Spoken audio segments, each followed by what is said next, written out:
This is the age of flight, the time of global war. Aviation has shrunk the world, and right now, air power is shrinking the Nazis' fortress Europe and the fascist empire of Japan. Here in America, you are 60 hours flying time from the remotest spot on Earth. Across the broad Atlantic, men of the Army Air Forces are spreading their wings over the invasion coast of England, flying round-the-clock missions to bring destruction and ruin to the heart of the German war machine. During the first half of 1944, air power paved the way in the Mediterranean for the victorious 5th and 8th Armies, while in Asia, the Air Forces continue to batter the Japs in far-off China, Burma, and India. Out in the Pacific, the Japs are being dislodged from their ill-begotten island chain. Now the new superfortresses are bombing strategic targets in Japan itself, while still another arm of the Air Forces flies successful missions from the fog-bound Aleutians.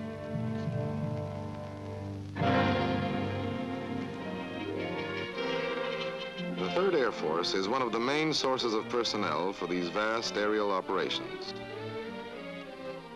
The 3rd is the largest of the 4 air forces within the United States and embraces the entire southeastern section of the country. Headquarters is at Tampa, Florida. The Bomber Command Headquarters is nearby at MacDill Field, and the Fighter Command Headquarters is at Drew Field, also in the Tampa area. Headquarters for the Tactical Air Command is at Barksdale Field, Louisiana. The network of the 3rd, with its main and sub-bases, is scattered throughout the surrounding states and in certain outlying districts.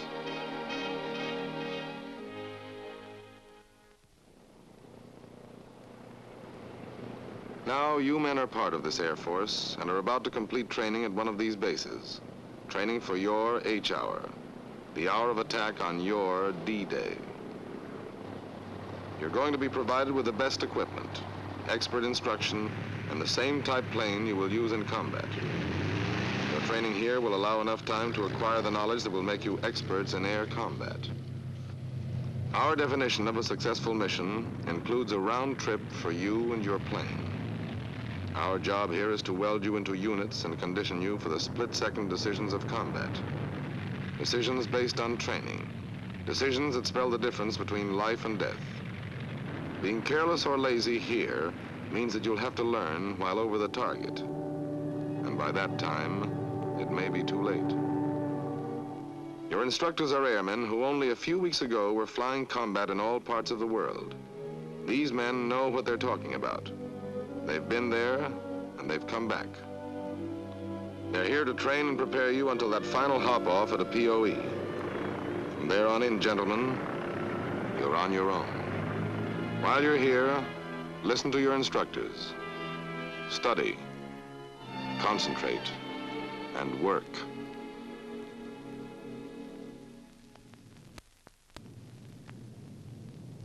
I've been a Recco pilot for a couple of years now, and as far as I'm concerned, there's nothing to compare with the wallop I get out of being the first man over the target.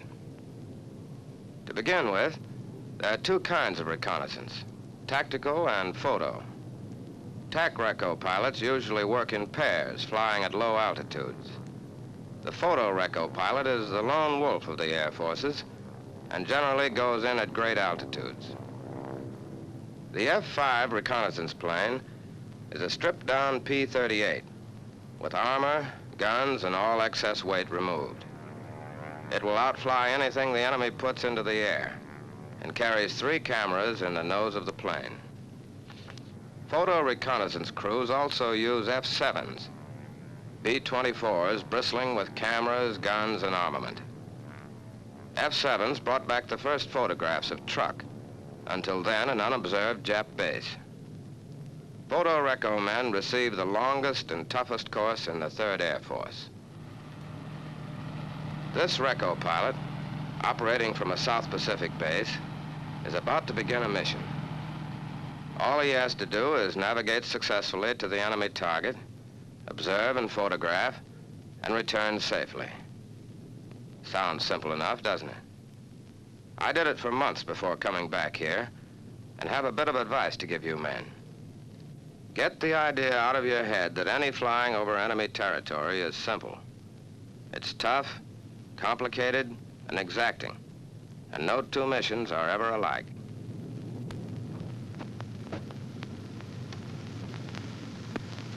Easy Terror 2 from 6, King, Queen, 8.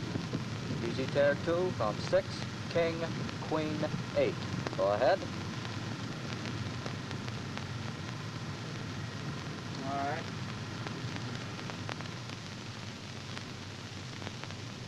Let's drop down.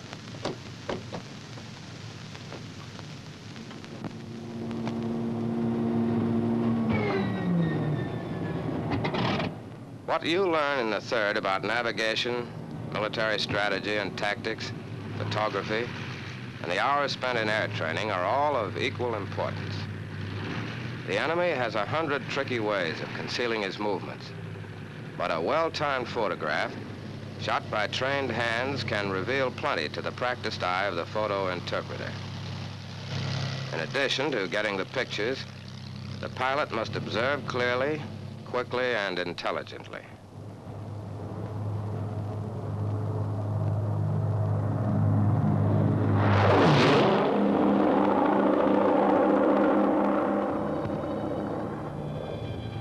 The mission is Rabaul, on the northeastern tip of New Britain.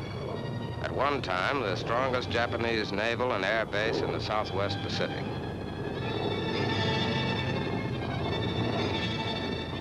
Rabaul, 4 degrees, 10 minutes south latitude, 152 degrees, 18 minutes east longitude. This is a bird's eye view of the target. It holds no secrets from the lens of the Recco cameras, and the information brought back on film tells the bombers and fighters where to strike.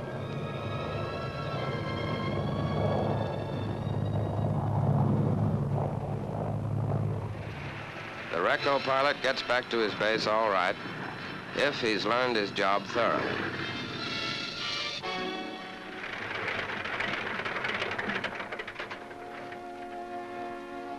The wheels have hardly stopped rolling before the cameras are carefully unloaded from the plane.